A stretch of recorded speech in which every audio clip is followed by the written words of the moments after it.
Em nome de Deus, o Beneficente, o Misericordioso.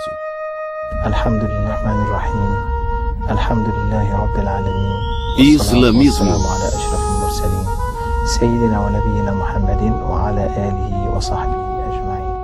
Eu testemunho que o Senhor é nosso Criador e que o profeta Maomé, que a paz esteja com ele, é o seu enviado, que veio trazer uma mensagem e a entregou de um modo perfeito, no modo do amor e da pureza.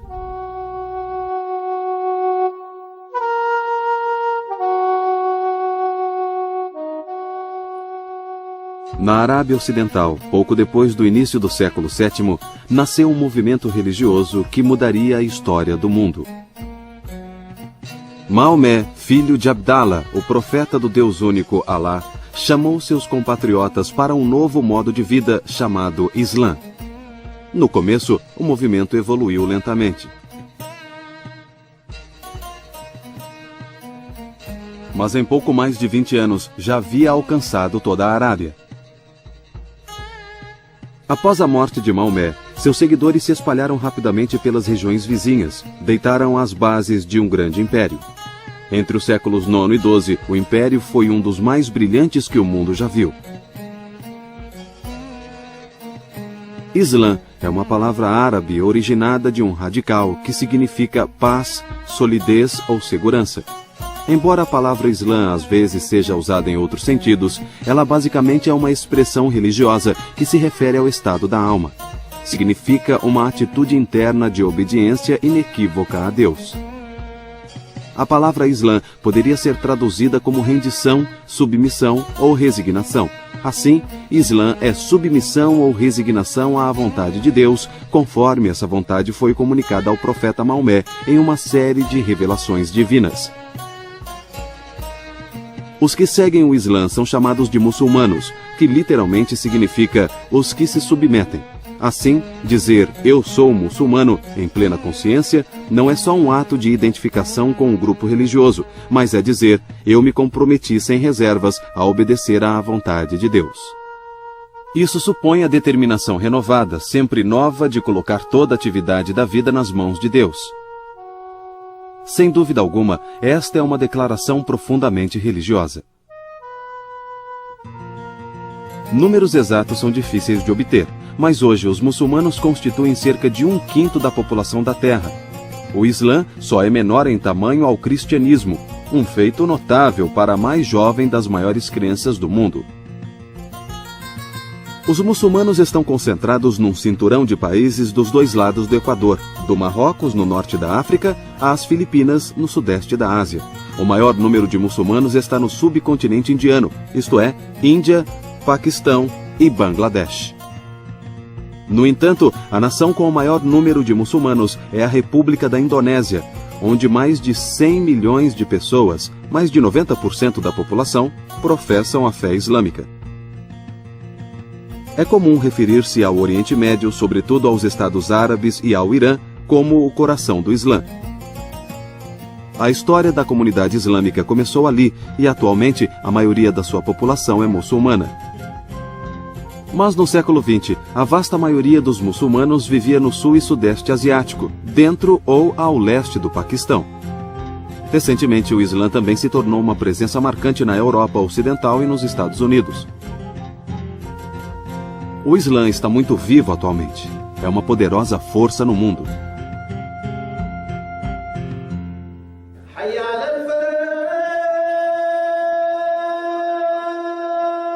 Uma das principais obrigações para todo crente muçulmano é dar testemunho de sua fé. Ele deve dar seu testemunho repetindo a fórmula da Shahada. Em nome de Alá, o Beneficente e Misericordioso, dou testemunho de que não há outra divindade além de Alá e que Maomé é o seu mensageiro.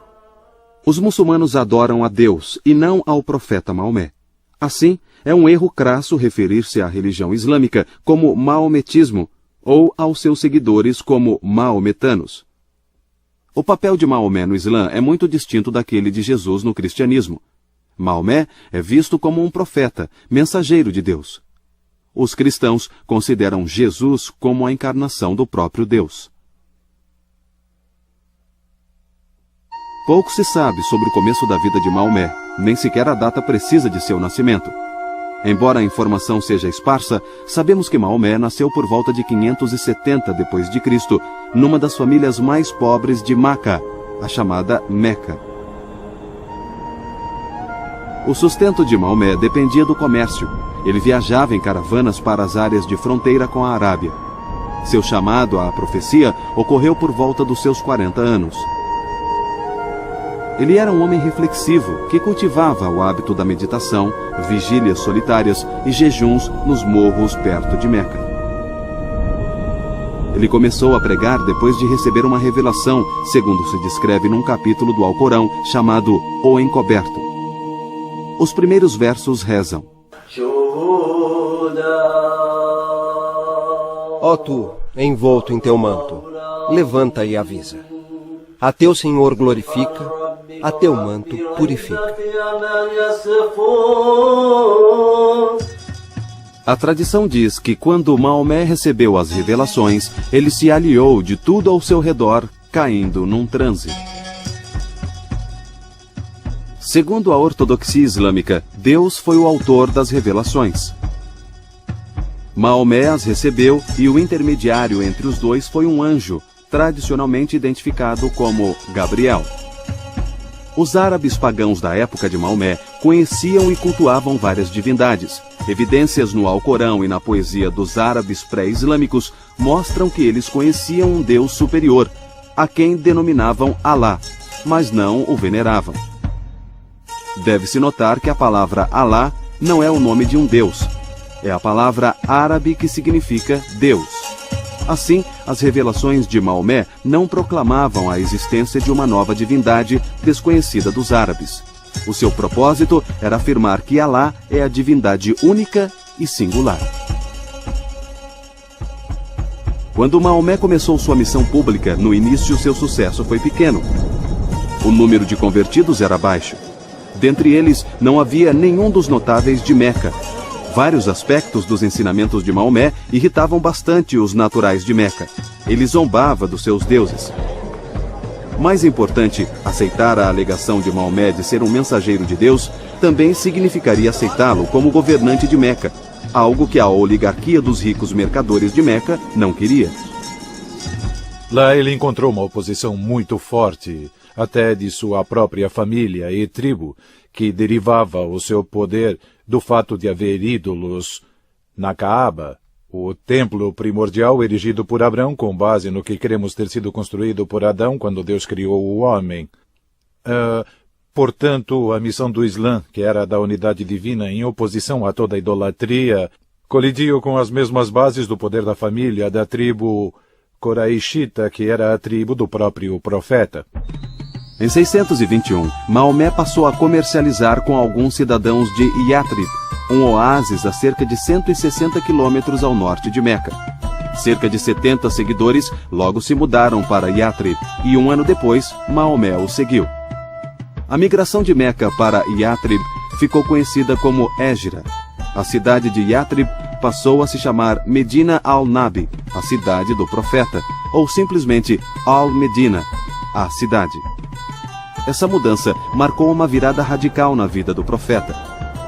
Seus ensinamentos foram postos em prática comunitária. A data da Égira também marca o início do calendário islâmico, que é baseado nos ciclos da lua. Uma vez estabelecido em Medina, Maomé voltou sua atenção para o exterior, sobretudo aos seus antigos inimigos, os de Meca. Através de uma série de alianças e ações militares, ele ganhou influência entre as tribos das regiões perto de Medina. Então, ele passou a interceptar as caravanas de Meca, que eram o sangue vital daquela cidade. Num pequeno local que fica a sudoeste da atual cidade de Medina, chamado Badar, uma pequena vila, os mecanos trouxeram uma grande força militar com a caravana e seguiu-se uma batalha entre um exército bem menor de muçulmanos de cerca de 300 homens e um exército bem maior de Meca. Mas o exército de Meca foi derrotado de maneira esmagadora e muitos deles morreram. O número de baixas entre os muçulmanos foi pequeno. Se os mecanos tivessem vencido, teria sido o fim do Islã. O poder de Maomé cresceu até ele conseguir tomar sua cidade natal de Meca em 630, sem luta. Ele tratou a cidade e seus habitantes com bondade. Do grande santuário de Meca, a Kaaba, foram retirados os deuses e associações politeístas, e ela se tornou o centro da devoção religiosa muçulmana. Com a conquista de Meca, Maomé tornou-se o homem com mais prestígio e poder da Arábia. Mas, em 632, apenas 2 anos após a conquista de Meca, Maomé morreu, aos 62 anos, depois de uma breve doença. A comunidade islâmica imediatamente mergulhou numa controvérsia sobre a questão da liderança. Ela foi salva da desintegração quando um grupo de companheiros próximos do profeta decidiu aclamar o ancião Abu Bakr como líder da comunidade. Assim, Abu Bakr foi o primeiro califa ou sucessor do profeta. Ele e os 3 sucessores seguintes de Maomé reinaram numa sucessão que é chamada de califado, corretamente guiado. Maomé tinha unido toda a Península Arábica sob o seu domínio, algo jamais feito antes. Sua gestão estabelecera as bases de um império brilhante, cuja glória completa se daria ao longo dos 4 séculos seguintes. Mas a maior contribuição de Maomé foi o ensinamento religioso que está na base de todo o resto. Ele trouxe uma visão de mundo totalmente nova, de onde surgiu uma das tradições espirituais mais ricas e dinâmicas da história. Para os muçulmanos, profecia é o meio pelo qual Deus comunicou sua vontade e orientação à humanidade ao longo das eras. A tradição islâmica diz, de modo diverso, que 8.000, 124.000 ou até mesmo 240.000 profetas apareceram na história. O Islã reconhece alguns dos profetas mencionados na Bíblia, como Abraão, Moisés, Davi e Jesus. Os muçulmanos acreditam que Deus enviou muitos livros no passado, alguns conhecidos, outros não. Esses incluem a Taurat, referindo-se à Torá de Moisés, o Zabur, ou Salmos de Davi, e o Injil, o Evangelho de Jesus. A esses profetas e seus livros, os muçulmanos acrescentaram o nome de Maomé e o livro enviado por ele, o Alcorão. Na essência do coração do profeta, ele era tão puro que aquela energia se esparramava em Meca, que é um deserto, e atingia o mundo todo, do extremo oriente ao extremo ocidente. Então, aquele amor que jorrava do coração do profeta é como a abelha rainha, que doa o mel e a energia das abelhas para produzir o mel. A semelhança com Jesus é que o amor em seu coração pela humanidade atinge todo o mundo. Como Moisés, o seu amor atinge todo o mundo. Subjacente à doutrina islâmica da profecia está uma compreensão peculiar da natureza humana e da condição humana. Para os muçulmanos, o problema fundamental de todas as pessoas é a limitação como criaturas. Somos ignorantes do modo certo de viver e incapazes de descobri-lo com nossas faculdades e recursos apenas. Para os muçulmanos, a história da humanidade poderia ser esboçada como um repetido processo de receber orientação através da profecia e depois o afastamento dela. Obviamente, os humanos têm uma tendência inata de se afastar do caminho divino para seguir o seu próprio. Porém, os muçulmanos creem que, com o advento de Maomé, o ciclo de mensageiros proféticos chegou ao seu ápice e final. Segundo o Alcorão, ele foi o selo dos profetas. O Islã é uma religião do livro. No seu cerne está o Alcorão, o conjunto de revelações que Maomé recebeu, iniciado com o seu chamado à profecia e durando até o final de sua vida.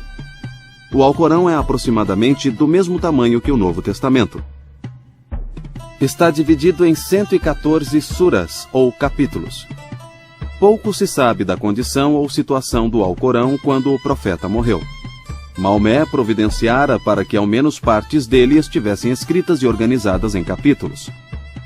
Mas a comunidade islâmica concorda que o grande trabalho de coletar e publicar o Alcorão foi feito na época dos primeiros 3 califas, ou sucessores do profeta. Acredita-se que foi nesse tempo que o Alcorão foi compilado a partir de escritos em pedras, em papiros, em pedaços de couro e em omoplatas de animais. O Alcorão também foi compilado a partir do coração dos homens, ou seja, de suas memórias. Os muçulmanos em geral concordam que o Alcorão, como o conhecemos, foi compilado sob o patrocínio do 3º califa, Uthman. Os muçulmanos ortodoxos acreditam que desde o dia em que foi compilado, o Alcorão osmânico foi preservado de mudanças, distorções ou erros até o último sinal de pontuação. Já que os muçulmanos acreditam vivamente que o Alcorão é a própria palavra de Deus, eles resistem a traduzi-lo. Quando o Alcorão é traduzido, sobretudo para as línguas do mundo muçulmano, como o persa ou o turco, é comum imprimir o texto árabe junto com a tradução. Todos podem entender a beleza do texto do Alcorão. O árabe corânico se tornou o critério para o árabe perfeito, o modelo supremo da língua desde que o Alcorão foi revelado. Assim, em vastas regiões do mundo islâmico, para 1,2 bilhão de muçulmanos, não há ninguém que não aprecie a beleza da língua árabe e do Alcorão, mesmo que não entendam as palavras. Os muçulmanos tratam o Alcorão com extremo zelo e reverência. Ele nunca é posto no chão e nunca pode tocar uma substância suja. A reverência ao Alcorão também levou ao embelezamento do texto através de uma linda e refinada caligrafia, uma forma de arte que exalta a escritura de um modo direito. O Alcorão descreve Deus como possuidor de inúmeros atributos, incluindo o conhecimento, poder, vida, audição, visão, vontade, etc. Uma lista dessas 99 qualidades, chamada de Os Mais Belos Nomes, foi compilada a partir do Alcorão.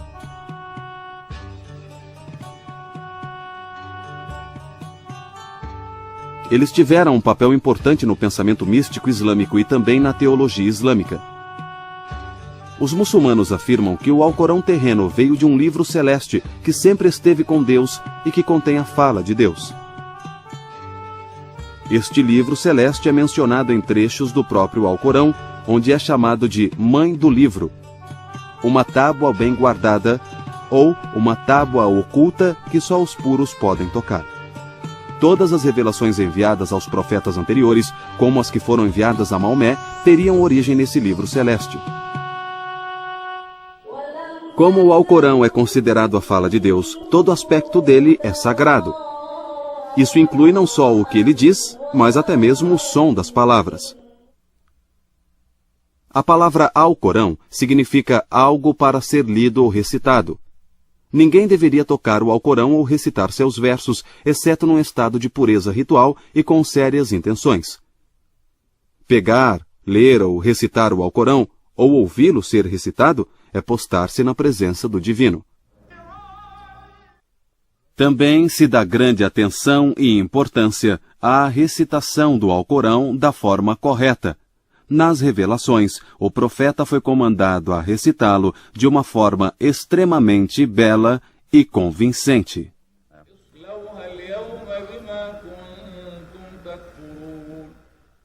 A veneração ao Alcorão também se mostra de outras maneiras. Em todo o mundo islâmico, os muçulmanos tentam decorar todo o Alcorão, mesmo sendo um livro com 6.200 versos e cerca de 120.000 palavras. Saber o Alcorão de cor é um ato de devoção de grande mérito. Com efeito, é absorver o Alcorão em si mesmo, fazendo da palavra divina uma parte de si mesmo. Por essas razões, há escolas corânicas em todo o mundo islâmico para ensinar o texto do Alcorão às crianças. O Alcorão é a autoridade fundamental para os muçulmanos em todas as questões da religião e da lei. Ele aborda todos os aspectos da vida islâmica. Os muçulmanos procuram combinar seus ideais religiosos com a gestão política. Em certos países islâmicos, o próprio Alcorão é considerado a constituição do Estado. Os muçulmanos estão interessados em saber exatamente como deveriam se comportar nas várias circunstâncias da vida. A lei islâmica é nada menos que o esforço de estabelecer a vontade de Alá para a conduta humana. O padrão divinamente ordenado para uma vida humana correta foi chamado de Sharia, palavra que significa um caminho bastante trilhado, uma via larga, ou o caminho para a água. Devido à ampla visão da Shariat, muitas vezes se diz que o Islã é um sistema de vida completo. Regula a conduta ritual. Fornece regras de higiene pessoal. Estipula a vestimenta correta. As explicações que são dadas a todas nós de por que alguém deveria usar o véu, a explicação é que você deveria usá-lo para que saibam que você é muçulmana e não ser molestada. E você deveria usá-lo ao sair. Mas a nossa organização não enfatiza o uso do véu e nós nem discutimos isso em nossas conferências e reuniões porque consideramos que é uma escolha pessoal entre a mulher e Deus e a opção de se cobrir é só dela. Ninguém deveria forçá-la a se cobrir ou a não se cobrir. Devido ao seu amplo escopo, a Shariat seria mais adequadamente chamada de código moral do que de lei, e ela governa até o que poderia ser considerado como boas maneiras ou etiqueta. Você tem que tolerar as pessoas, ser paciente com elas, ser uma pessoa amável, amar todo mundo, sem discriminação, sem racismo, sem maus modos, sem mau caratismo. E o que você aplicar e ensinar aos outros, você deve aplicar antes a si mesmo. A lei islâmica classifica os atos humanos em 5 categorias. Numa posição central, há inúmeras atividades que são moralmente neutras. Os atos nessa categoria não são nem obrigatórios nem proibidos. São simplesmente admissíveis. Outros atos são recomendados, mas não são obrigatórios. Uma terceira categoria descreve atos obrigatórios como a prece ritual ou o pagamento de esmolas.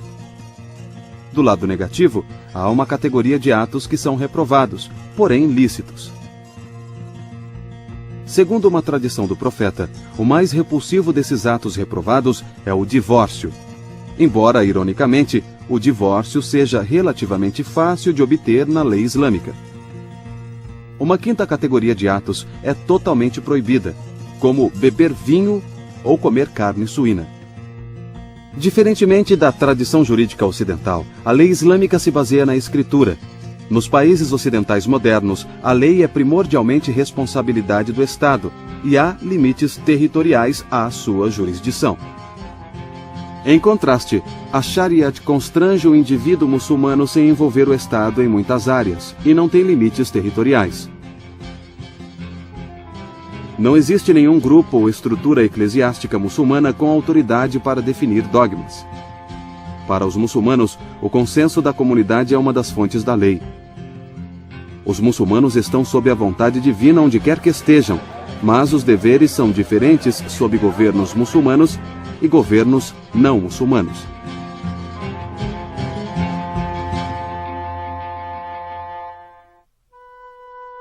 Todo muçulmano tem obrigações essenciais para com Deus. As mais importantes dessas obrigações são os 5 pilares do Islã: a profissão de fé, a oração, a doação de esmolas, o jejum e a peregrinação. Todo muçulmano deve professar a sua fé recitando a Shahada, uma fórmula breve, porém precisa, de prestar testemunho. Wahdahu la sharika lahu wa ashhadu anna Muhammadan abduhu wa rasuluh. Eu testemunho que o Senhor é o nosso Criador e que o profeta Maomé, que a paz esteja com ele, é o seu enviado, que veio trazer uma mensagem e a entregou de um modo perfeito, no modo do amor e da pureza. Todo recém-convertido ao Islã deve professar sua fé na presença de testemunhas, e a profissão ou confissão pública é repetida várias vezes ao dia nas orações rituais. A oração é o segundo pilar. A prece islâmica é feita 5 vezes por dia. Antes da aurora, ao meio-dia, à tarde, no crepúsculo e ao cair da noite. A prece pode ser feita em qualquer local limpo privadamente ou em companhia de outros.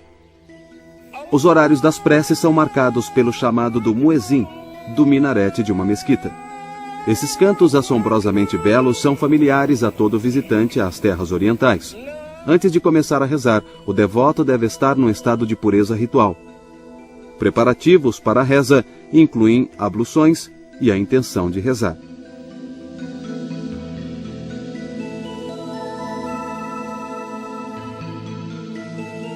Em toda mesquita, há água corrente e um local à parte para as abluções. A prece da congregação ocorre toda sexta-feira ao meio-dia e também nos dias de festa na mesquita. A oração sempre é feita em direção à Meca e ao seu grande santuário, a Kaaba.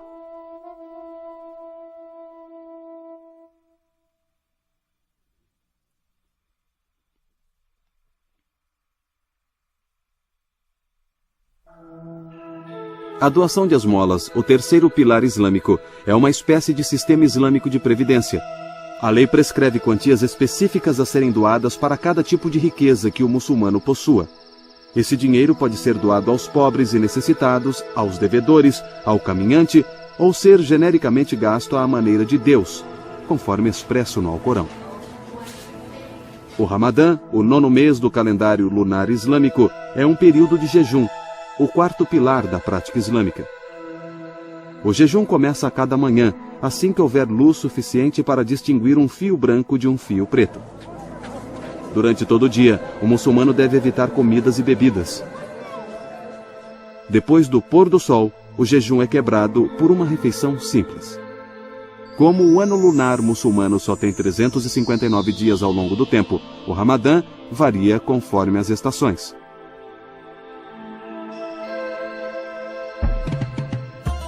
O período de jejum termina com um dos maiores festivais religiosos do ano islâmico, o Eid al-Fitr, que celebra o final do jejum. Durante o festival, é costume usar roupas novas, visitar os amigos e dar presentes.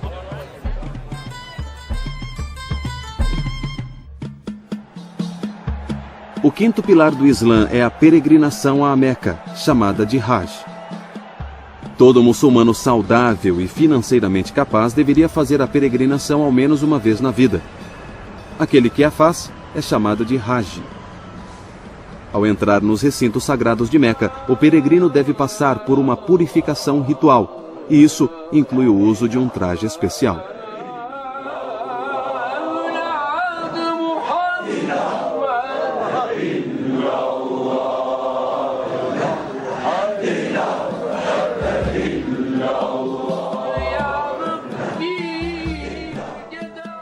Antes de tudo, ao ir para lá, homens e mulheres devem se vestir de branco, de um modo simples. Os homens usam 2 pedaços de pano e tiram todas as suas joias. As mulheres fazem o mesmo. Assim, a pessoa fica reduzida a uma espécie de pureza e igualdade perante Deus, como no dia do juízo. Seja você rei ou mendigo, ao fazer a peregrinação não existe distinção. Nenhuma distinção, não dá para distinguir. E o tecido branco que é usado, em geral, é costurado e usado como sudário quando a pessoa morre. Só para lhe dar uma ideia, eu os vi à frente quando eu fazia a circundação da Kaaba, que é feita em sentido anti-horário, o que sugere e estabelece que tempo e espaço são de nenhuma consequência, pois você está indo em sentido anti-horário e isso indica que o tempo é só uma criação, que ele não é real. E eu vi 2 homens idosos, eles deviam ter uns 90 anos e caminhavam bem devagar, de mãos dadas. E parecia que eles eram amigos desde sempre. E eles estavam dando as voltas, sabe? Alheios ao resto do mundo. Eles devem ter levado 8 horas para fazer o mesmo que eu fiz em cerca de 2 horas e meia. E foi lindo. Foi como se o tempo parasse para eles. Estavam sem pressa, fazendo a caminhada, e só o que importava a eles era que estavam fazendo algo religioso, cumprindo aquilo antes de morrer. E eles estavam juntos. Isso acontece em um dos meses lunares do calendário lunar de 12 meses do Islã, que é chamado de mês da peregrinação, e há rituais muito elaborados associados a ele.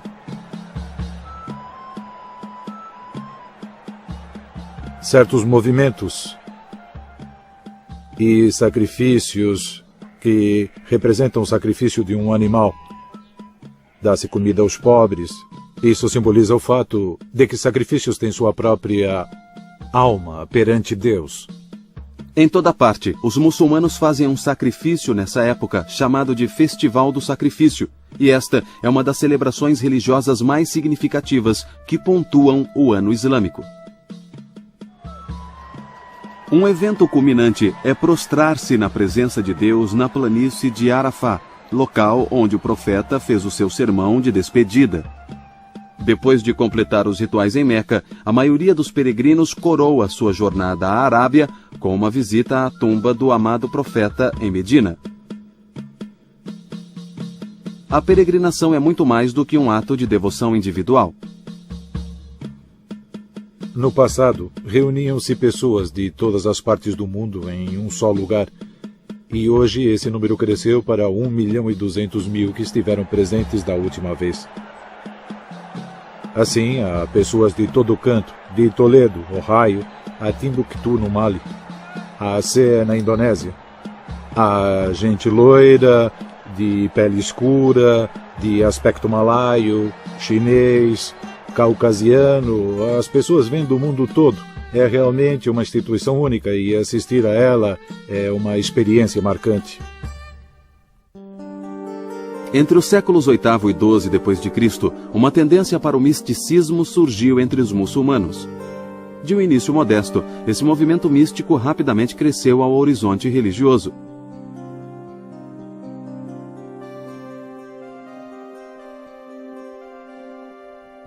Místicos de todas as religiões dizem que estão preocupados com algo indescritível, que não pode ser adequadamente expresso em palavras. Esse sentimento só pode ser experimentado.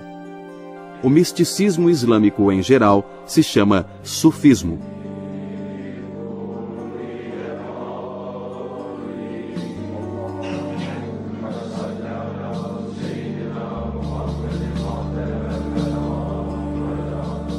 Adorar a Deus como se você o estivesse vendo. Se não estiver vendo, Ele está vendo você.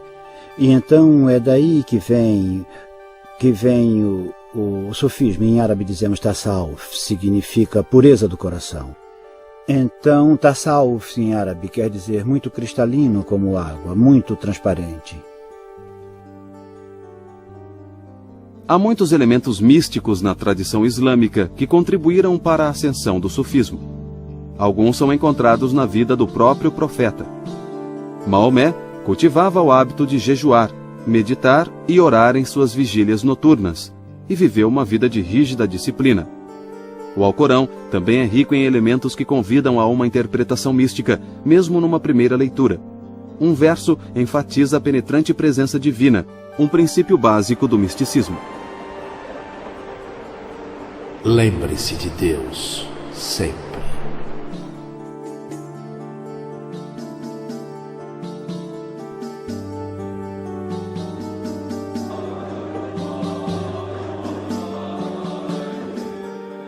As ordens místicas sufis têm uma forma de veneração particular chamada dhikr, que significa relembrar ou mencionar.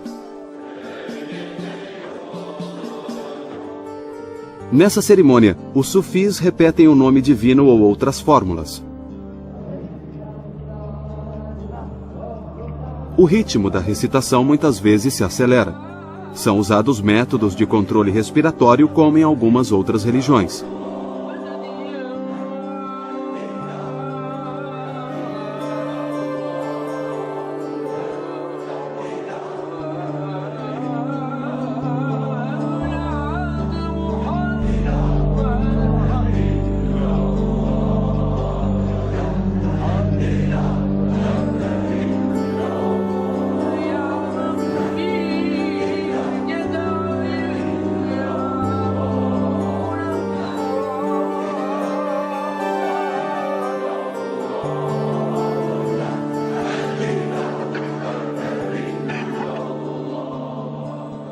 Muitas ordens sufis se movem ritmicamente junto com o canto. Uma ordem, os famosos derviches girantes da Turquia, utiliza uma dança séria e estilizada acompanhada de música. O dhikr sufi é assim um meio de atingir o êxtase. Sua finalidade é elevar o devoto para além de si mesmo, para que ele possa se perder na contemplação de Deus. Muitos místicos, ironicamente, tentaram descrever a busca mística e a forma misteriosa de unir-se a Deus. Ao longo dos séculos, uma enorme literatura de escritos sufis se dedicou a explicar o caminho místico. Então, você encontrará muitas poesias e muitos livros sufis que exprimem como você pode se purificar em suas orações diárias, em seu jejum. Você pode jejuar e ainda assim trair. Você pode rezar e ainda assim enganar. Você pode fazer qualquer coisa e ainda assim pode mentir. Mas quando você alcança um estado de pureza e sabe que Deus o está vendo, foi o que chamei de estado de excelência, de perfeição, o último estágio, então você não pode enganar. Você sabe que Deus o está vendo. Como é que vou rezar e entrar na presença divina se estou traindo e mentindo? É aí que entra o sufismo, e ele está enraizado na maioria dos ditos do profeta e do sagrado Alcorão.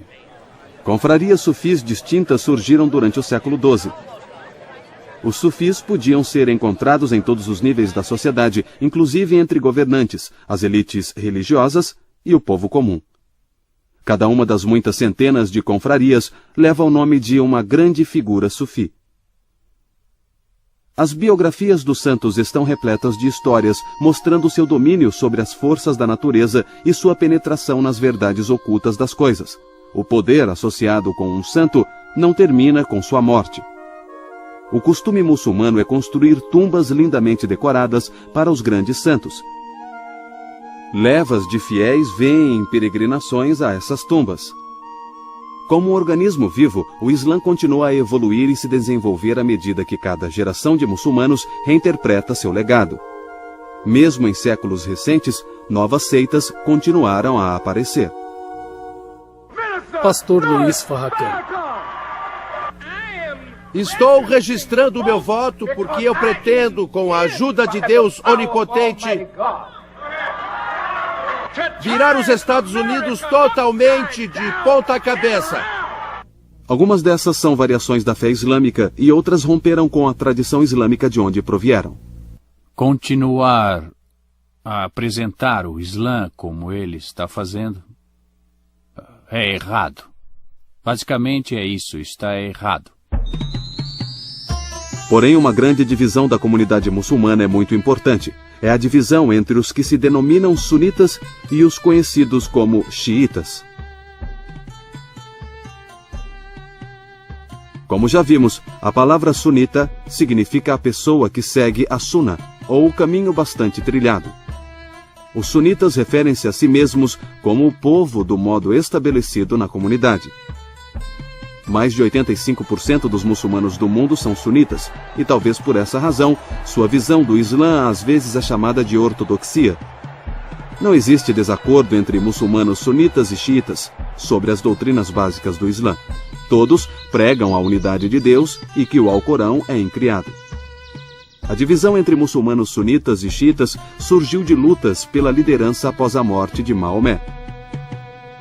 A palavra Shia significa adepto de, partidário de, e o de é de Ali, o genro e primo do profeta.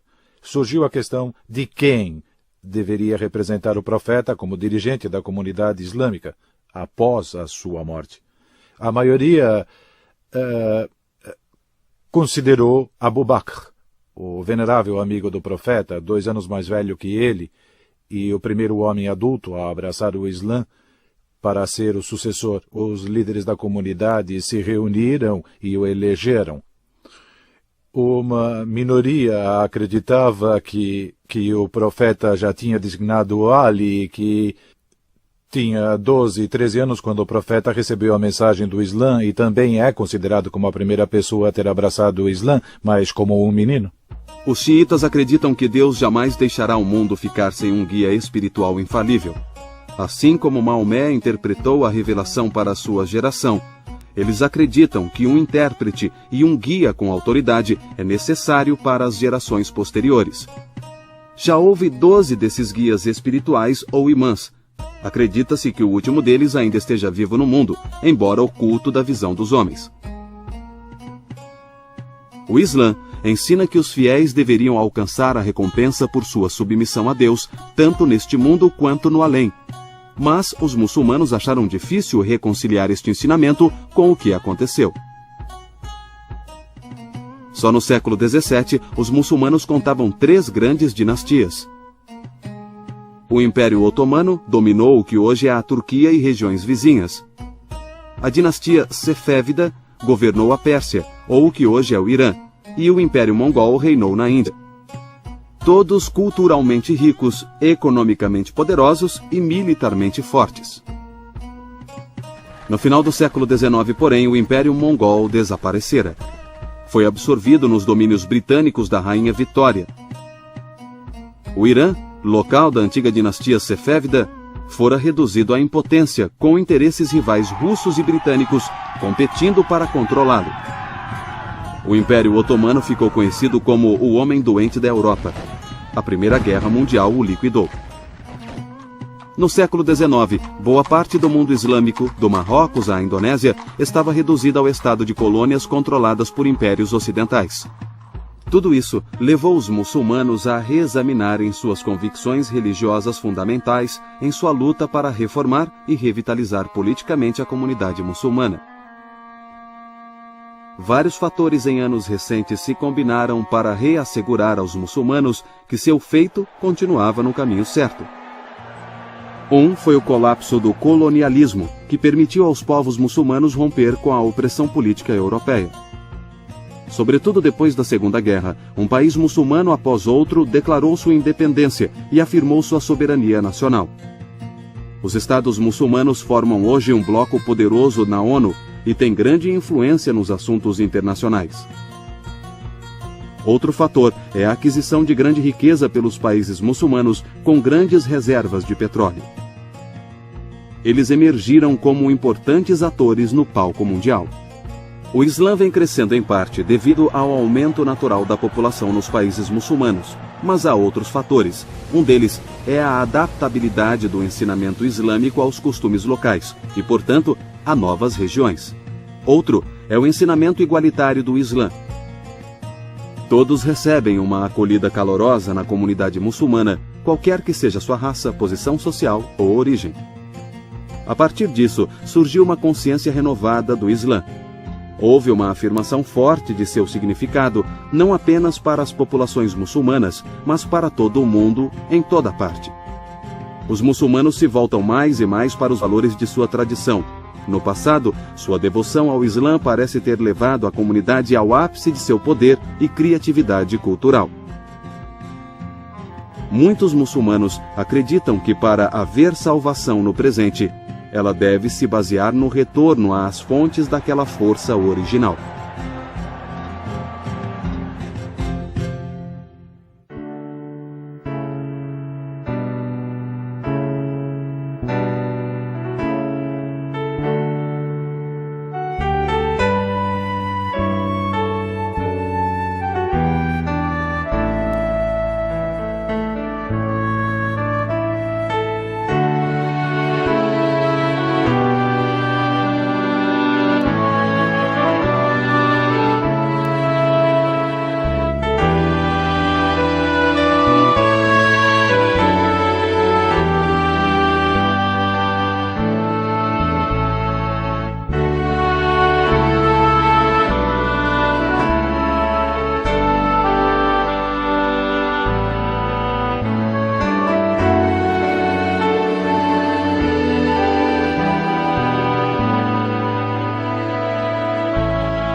A maioria dos muçulmanos busca uma vida de paz e reverência em obediência a Deus.